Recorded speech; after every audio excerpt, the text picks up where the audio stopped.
कल्पना कीजिए कि ऐसी जगह जहां सर्दियों में तापमान -30 डिग्री तक पहुंच जाता है, जहां पर चारों तरफ पहाड़ और जमीन सूखी हो, जहां पे पानी की कमी और जहां बच्चों के लिए शिक्षा का रास्ता भी आसान नहीं हो। लेकिन ऐसी कठोर धरती पर एक ऐसे इंसान का जन्म हुआ जिसने कहा, अगर व्यवस्था हमारे लिए काम नहीं कर रही तो हमें समस्या को समझकर उसका समाधान करना होगा। वो इंसान कोई और नहीं, लद्दाख में जन्मे सोनम वांगचुक है। तो हम आगे जानेंगे उनके बारे में। तो दोस्तों, स्वागत है मेरे यूट्यूब चैनल द मोटिवेशन में। इसमें जानेंगे एक इंस्पिरेशनल पर्सन की कहानी। सोनम वांगचुक एक इंजीनियर, एक शिक्षक, एक आविष्कारक और एक पर्यावरण प्रेमी है, और एक ऐसा व्यक्ति जिसने साबित किया कि बड़ी समस्या का समाधान हमेशा बड़ी मशीन से नहीं होता। कभी कभी बहुत बड़ी समस्या का समाधान भी एक छोटे से विचार में छिपा होता है। एक ऐसा विचार जिसने बर्फ को पानी के बैंक में बदल दिया, जिसे दुनिया आज आइस स्तूपा के नाम से जानती है। लेकिन सोनम वांगचुक की यह कहानी सिर्फ आइस स्तूपा की कहानी नहीं है। यह कहानी एक ऐसे बच्चे की जिसने अपनी शिक्षा व्यवस्था की कमियों को महसूस किया, जिसने नौकरी करने के बजाय व्यवस्था को सुधारने का फैसला किया। एक ऐसा शिक्षक जिसने बच्चों को सिर्फ किताबें नहीं बल्कि जिंदगी जीना सिखाया। और एक ऐसे इंसान जिसकी जिंदगी से प्रेरणा लेकर 3 इडियट में आमिर खान का किरदार फुनसुक वांगडू को दिखाया गया। उन्होंने ऐसा क्या किया कि उन्हें 2018 में एशिया के प्रतिष्ठित रोमन मैगसायसाय अवार्ड से सम्मानित किया गया। और सबसे महत्वपूर्ण सवाल, क्या एक इंसान वास्तव में शिक्षा, पर्यावरण और समाज को बदल सकता है? आज की कहानी में हम जानेंगे सोनम वांगचुक की कहानी। सोनम वांगचुक का जन्म 1966 में लद्दाख के छोटे से गांव में हुआ। उस समय लद्दाख आज की तरह पर्यटकों के लिए प्रसिद्ध नहीं था। यह एक दूर दराज का पहाड़ी क्षेत्र था। सड़कें सीमित थी, सुविधाएं भी सीमित थी और शिक्षा की स्थिति भी चुनौतीपूर्ण थी। बचपन से ही सोनम ने देखा कि लद्दाख के बच्चों को शिक्षा पाने के लिए कितनी कठिनाइयों का सामना करना पड़ रहा है। सबसे बड़ी समस्या सिर्फ स्कूल की नहीं थी। समस्या ये भी थी कि शिक्षा स्थानीय जीवन और बच्चों की वास्तविक परिस्थितियों से जुड़ी हुई थी। बच्चों को ऐसी भाषा और ऐसे तरीके से पढ़ाया जाता था कि उनकी रोजमर्रा की जिंदगी से बहुत दूर था। सोनम ने उस समस्या को केवल विद्यार्थी की समस्या के रूप में नहीं देखा, उन्होंने इस समस्या को सामाजिक समस्या के रूप में देखा। और शायद वहीं से उनके भीतर एक सवाल पैदा हुआ, अगर शिक्षा उनको आगे बढ़ाने की बजाय उन्हें पीछे रोक रही है तो क्यों ना शिक्षा व्यवस्था को बदला जाए।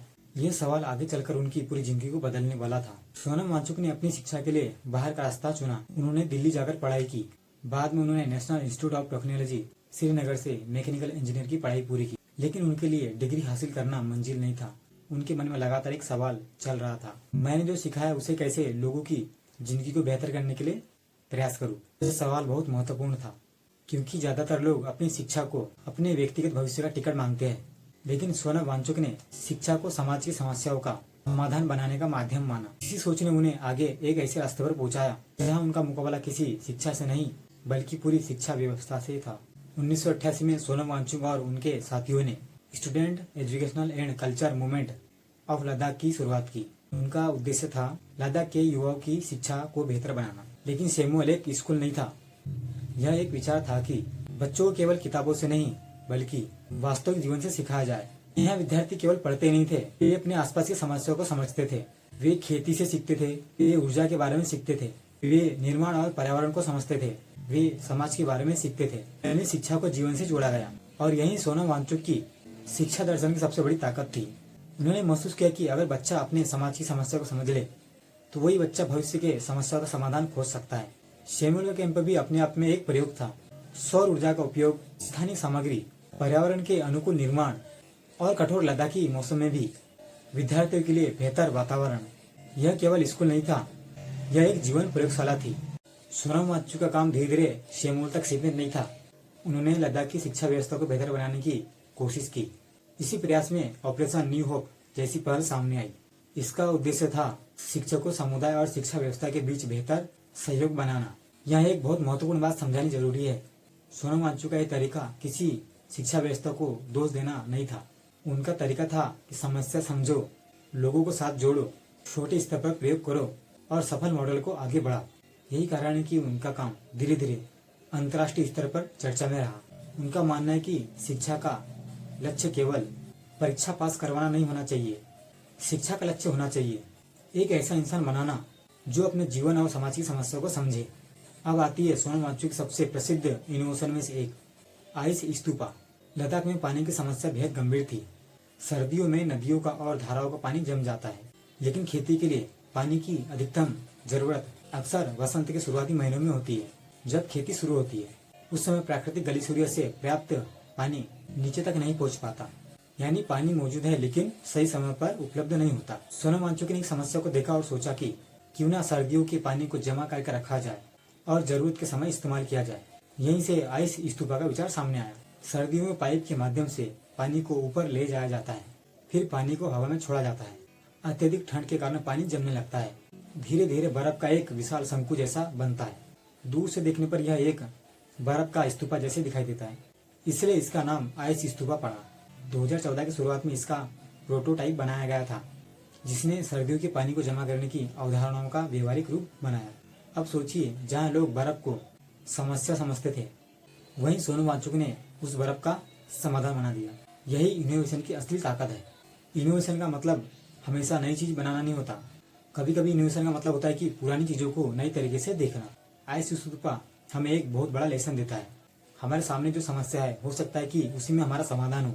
लद्दाख में ठंड की समस्या थी, लेकिन उसी ठंड के इस्तेमाल से पानी को जमाया गया, यानी कि problems plus understanding plus creativity is equal to innovation. और यही सोनम वांगचुक की सोच का मूल है। उन्होंने किसी विदेशी मॉडल को ज्यों का त्यों स्थापित नहीं किया। उन्होंने कहा कि लद्दाख की समस्या का समाधान लद्दाख की परिस्थितियों को समझकर ही निकलेगा। यह सोच आज पूरी दुनिया के लिए महत्वपूर्ण हो गई, क्योंकि क्लाइमेट चेंज के दौर में हमें ऐसे समाधान चाहिए जो स्थानीय परिस्थितियों के अनुसार हो, कम लागत वाले। 2009 में फिल्म आई 3 इडियट। फिल्म में आमिर खान ने रेंचो का किरदार निभाया। फिल्म का एक किरदार था फुनसुक वांगडू। इस किरदार को सोनम वांगचुक के काम से प्रेरित माना जाता है। फिल्म ने शिक्षा व्यवस्था पर बड़ा बदलाव उठाया। क्या शिक्षा केवल नंबरों के लिए है? क्या बच्चे की प्रतिभा को केवल परीक्षाओं के नंबर से मापा जा सकता है, या समस्या को समाधान खोजने के लिए? यह सवाल सोनम वांगचुक के वास्तविक काम से जुड़े हुए थे। लेकिन यहाँ एक बात ध्यान देने योग्य है, सोनम वांगचुक को और फिल्म के रेंचो को एक समान समझना सही नहीं है। फिल्म एक काल्पनिक कहानी थी, जबकि सोनम वांगचुक का वास्तविक जीवन शिक्षा और सामाजिक कार्य से जुड़ा हुआ है। फिल्म ने उनकी कहानी को करोड़ों लोगों तक पहुंचाने में जरूर बड़ी भूमिका निभाई, और अचानक लद्दाख के एक इनोवेटर का नाम पूरे भारत में चर्चा का विषय रहा। सोनम वांगचुक के काम को कई राष्ट्रीय और अंतर्राष्ट्रीय सम्मान मिले। 2016 में उन्हें रोलेक्स अवार्ड फॉर इंटरप्राइजेस मिला। 2017 में उन्हें global award for sustainable architecture सहित कई सम्मान मिले। लेकिन 2018 उनके जीवन का एक विशेष वर्ष था। उन्हें रोमन मैगसाय अवार्ड से सम्मानित किया गया। रोमन मैगसाय अवार्ड को एशिया के प्रमुख सम्मानों में गिना जाता है। उन्हें सम्मान लद्दाख में शिक्षा व्यवस्था को बदलने और स्थानीय समुदाय को मिलकर काम करने के लिए मिला था। यानी पूरी दुनिया ने उनके केवल काम को नहीं पहचाना, जबकि उनके अप्रोच को भी पहचाना। एजुकेशन, कम्युनिटी इन्वॉल्वमेंट और इनोवेशन, इन चार को जोड़ने का ही तरीका उनकी सबसे बड़ी उपलब्धि है। सोनम वांगचुक की सोच केवल स्कूल तक सीमित नहीं थी। उन्होंने समझा कि शिक्षा, पर्यावरण और अर्थव्यवस्था एक दूसरे से जुड़े हुए हैं। अगर हिमालय का पर्यावरण खराब होगा तो पानी प्रभावित होगा। अगर पानी प्रभावित हुआ तो खेती प्रभावित होगी। अगर खेती प्रभावित हुई तो लोगों का जीवन प्रभावित होगा। और अगर युवा अपने ही क्षेत्र में अवसर नहीं देखेंगे तो पलायन बढ़ेगा। इसलिए किसी एक समस्या का समाधान पर्याप्त नहीं है, जरूरत है पूरे सिस्टम को समझने की। यही कारण है कि सोनम वांगचुक ने सस्टेनेबल आर्किटेक्चर, रिन्यूएबल एनर्जी और स्थानीय संसाधनों पर भी काम किया। उनकी सोच का केंद्र हमेशा एक ही रहा, ऐसा विकास जो प्रकृति को नष्ट किए बिना लोगों के जीवन को बेहतर बनाए। समय के साथ सोनम वांगचुक की भूमिका इनोवेटर और एजुकेटर से आगे बढ़कर पब्लिक एक्टिविटीज की भी हुई। लद्दाख के पर्यावरण और राजनीतिक अधिकार को लेकर उन्होंने आवाज उठाई। 2024 में उन्होंने लद्दाख में 21 दिन का हंगर स्ट्राइक किया था, जिसमें क्षेत्र के लिए असंवैधानिक सुरक्षा और पर्यावरण चिंताओं से जुड़े मुद्दे उठाए। इसके बाद भी उनका सार्वजनिक आंदोलन जारी रहा। 2025 में उन्हें लद्दाख से जुड़े हुए विरोध प्रदर्शन के दौरान उन्हें हिरासत में ले लिया गया, ऐसी खबर आई थी।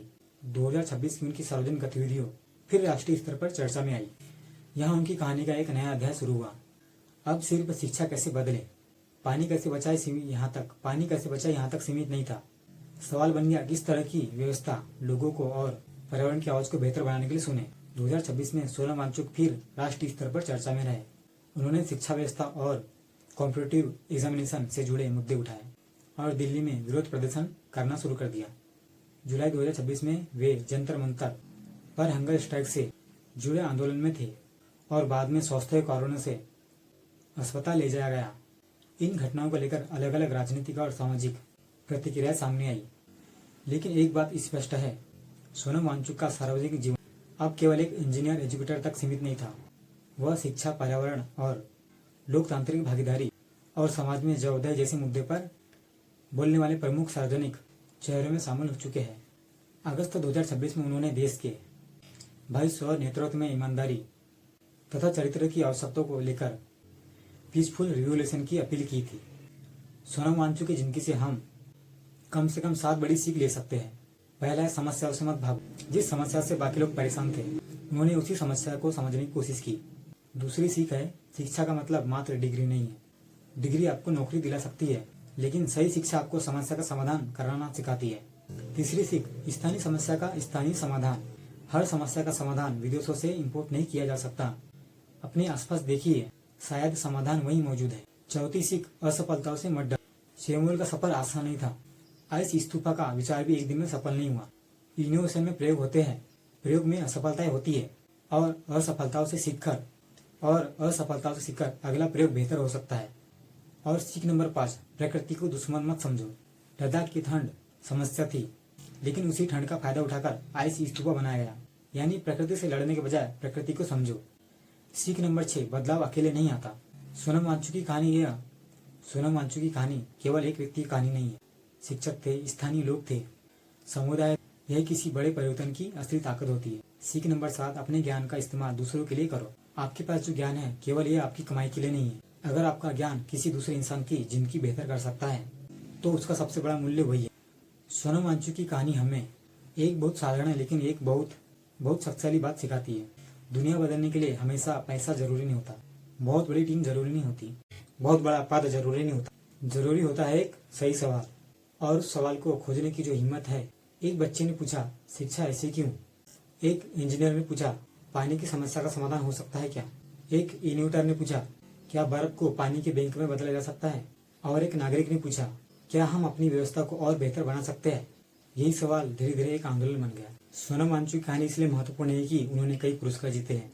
इसलिए महत्वपूर्ण है कि उन्होंने दिखाया है कि एक इंसान समस्या को समझने की ईमानदारी से कोशिश करे तो वह बदलाव की शुरुआत कर सकता है। लद्दाख की बर्फीली पहाड़ी से निकला ये विचार आज दुनिया के सामने एक संदेश बनकर खड़ा हुआ है। समस्या कितनी भी बड़ी क्यों ना हो, समाधान की शुरुआत एक छोटे से विचार से होती है। और शायद यही सोनम वांगचुक की जिंदगी का सबसे बड़ा सबक है। सोचिए, सवाल पूछिए, सीखिए, प्रयोग कीजिए और फिर अपने ज्ञान से दुनिया को थोड़ा बेहतर बनाने की कोशिश कीजिए। छोटे से विचार से हो सकता है, क्योंकि बदलाव हमेशा किसी और से शुरू नहीं होता। कभी कभी बदलाव की शुरुआत हमसे ही होती है। दोस्तों, अगर यह सोनम वांगचुक की कहानी आपको प्रेरणादायक लगी हो तो वीडियो को लाइक कीजिए और चैनल पर नए हो तो चैनल को सब्सक्राइब कीजिए।